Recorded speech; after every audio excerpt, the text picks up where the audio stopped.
Now, from CBS News Miami, this is Facing South Florida with Jim DeFede. Welcome to Facing South Florida. I'm Jim DeFede. Later in the show, we will talk about the deadly mass shooting on the campus of Florida State University and what the legislature is doing on the issue of guns. But I want to start with questions swirling around Governor Ron DeSantis, First Lady Casey DeSantis, and Florida's new Attorney General, James Uthmeier. They involve Hope Florida, an organization created by Casey DeSantis, which is supposed to help people who are financially struggling. The idea is to get them off government services and instead direct them to religious groups and other charities for assistance. But in a stunning development, the chair of the Hope Florida Foundation testified that nearly all of the money the group raised didn't go to helping the poor. It went to political committees connected to the governor. Here is what House Speaker Danny Perez had to say about it last week. Look, whether those allegations turn into criminal charges or not are not for me to conclude. I am not the judge, I'm not the jury, I'm not the prosecutor, I'm not the defense. I'm simply the seeker of truth. That is the position that we have taken. As soon as we have all of these answers, as soon as we have received all of these documents, and the people are able to see what really happened with the $10 million that were diverted from the state treasury, from the federal government, from the people of Florida, and sent to Hope Florida, and eventually down to 501c3s and 501c4s and political committees, then maybe we've reached the end. We are far from the end. It doesn't seem like the $10 million, and the way that it was funneled through different organizations was done properly. That is my opinion. But when you ask me about criminal proceedings, that is not our goal. That is not something we control. All we are trying to do is seek the truth. So let's take the time and go through what we know. Last year, the DeSantis administration discovered that a company called Centene was overbilling the state under Medicare. The state determined that Centene owed the people of Florida $67 million. But in September, the DeSantis administration instructed Centene to only return $57 million to Florida taxpayers and send $10 million to the Hope Florida Foundation. It's important to note that under state law, DeSantis administration was required to report the terms of the settlement with Centene to the legislature. But they never told lawmakers about the $10 million to Hope Florida. On April 9th, a Florida House Health Care Committee, led by Republican State Representative Alex Andrade, held a hearing trying to get answers about this $10 million payment. Here is Andrade questioning DeSantis' head of the Agency for Healthcare Administration, Siobhan Harris. What I'm trying to understand is why ACA felt it could contractually obligate Centene as part of a legal claim with the state to direct $10 million from Centene to also go to Hope Florida. That is a fair question that I have not got a response to.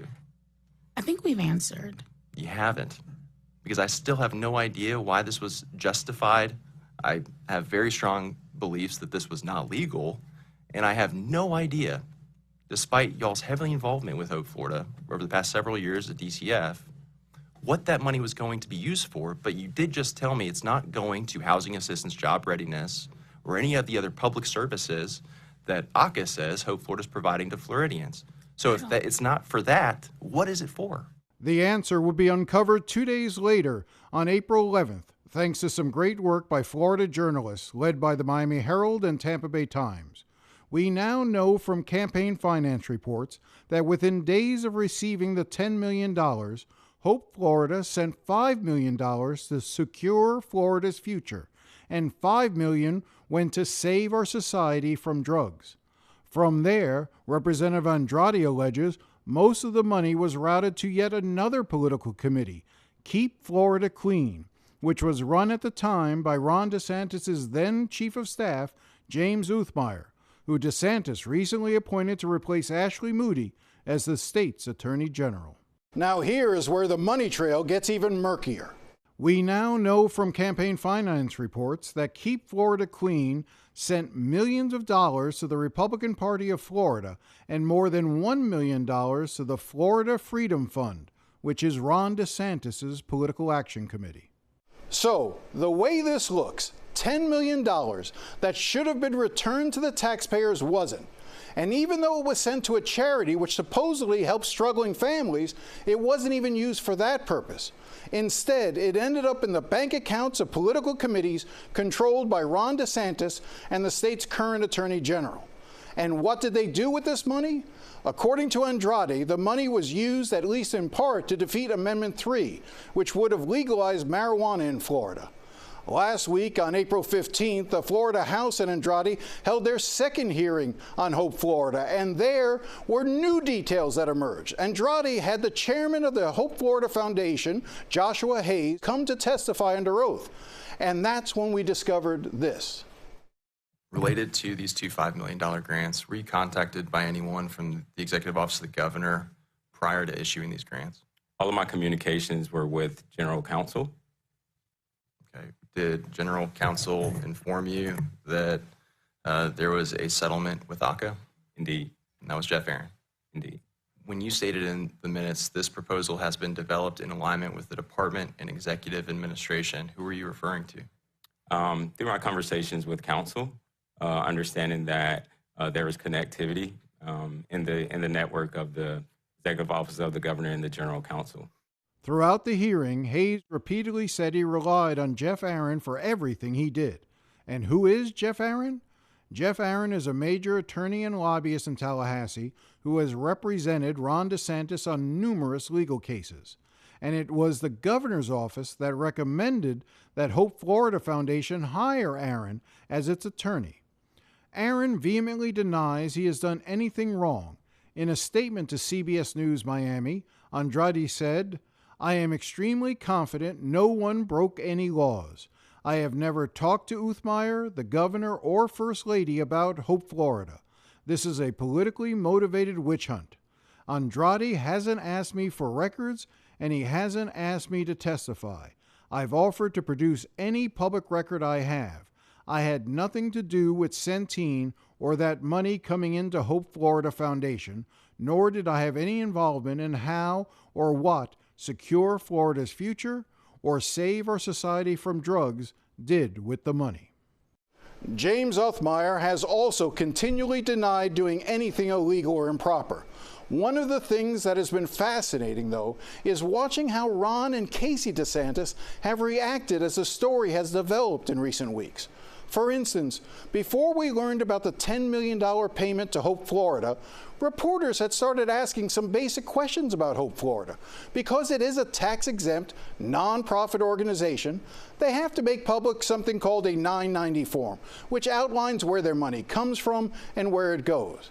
But when reporters asked to see them, Hope Florida refused to provide them. And so back on April 1st, when DeSantis and the First Lady were asked about why these forms hadn't been filed, the governor became indignant and attacked the reporter. We're not going to let you try to smear a good program with this stuff on these things. I know the House is feeding you guys stuff. We weren't born yesterday. We understand what they're trying to do. They're trying to kind of sully this. This is the nonprofit arm. It's a charitable arm. They're going to take care of the paperwork. But while you're worried about filing paperwork, we're worried about lifting Floridians up. We're worried about getting people on the path to self-sufficiency. We're worried about changing lives. We're not worried about trying to play phony gotcha games. So go back to the House Leadership Office, talk to their staff, let them feed you some more BS, try to recycle it. But nobody trusts you anymore. You don't have any credibility because you're always peddling the same BS. Casey DeSantis pleaded for people to understand the good work she was doing. Can you imagine what it must be like for a single mom who's sitting there at the dining room table trying to figure out how she's going to keep the lights on, how she's going to be able to provide educational opportunities for her kids, how she's going to make sure that they have school supplies, how she can keep down a job, how she can make sure that they're doing their homework, and she's taken on this burden all by herself, and she doesn't know where to turn to get help. Neither of them ever actually addressed the question. And as more and more information has emerged, Ron DeSantis has continued to lash out, focusing his anger against Andrade, Danny Perez, and other House Republicans. Here he was on Monday. Let me tell you something. None of these Republican leaders got elected on the platform that they were going to launch baseless attacks against the governor and First Lady. That is not why they got elected. Had they run on that, they would have lost their primaries. They would never have been elected in the first place. And here he was on Tuesday. These guys in the Florida House of Representatives, you got a cabal of them in the leadership They are colluding with liberal media and the Democratic Party in Florida to try to manufacture smears. This is a manufactured hoax. And you have liberal media and liberal Democrats pushing this. And we have some of these leaders in the Florida House who are stabbing their constituents in the back and joining with liberal media and liberal Democrats. It is a farce. It is manufactured, and it's part of their political agenda. And look, some people feel threatened by the First Lady. Let's just be clear about that. They know this. They say, you saw her up here. You know, if you're looking at, like 2026 and you've got, some horse, you don't want her anywhere near that. You're very worried because she runs circles around their people. Everybody knows that. And this was DeSantis on Wednesday. This is being driven by the leadership in the House, by some of the entrenched staff. This is the swamp in action. This is the swamp trying to strike back. In a way, you can understand DeSantis' shock and anger. For 6 years, the legislature never challenged him, passing all of his bills and proposals while privately complaining they were being bullied by him. But after his failure to run for president, DeSantis has lost some of his clout. They are not scared of him any longer. Here is how House Speaker Danny Perez responded to the governor's daily attacks. It seems that we're getting into this regularity where he has a temper tantrum. The governor is the only one that has not been able to answer any of the criticism that has come through Hope, Florida, and say, maybe we could have done better. All he does is deflect with lies and stories that never happened instead of just owning it. It is very clear by what has been put out there that Hope, Florida could have been ran better. That maybe transparency would be a benefit for Hope, Florida. He refuses to acknowledge that. At least the chair of Hope, Florida had the courage to do so. Why is it that everyone around him has to abide by a certain set of rules? Rules for thee, but not for me.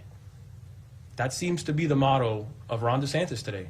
And it's sad to me, because that is not the man that came into this city and worked out of this building 6 years ago.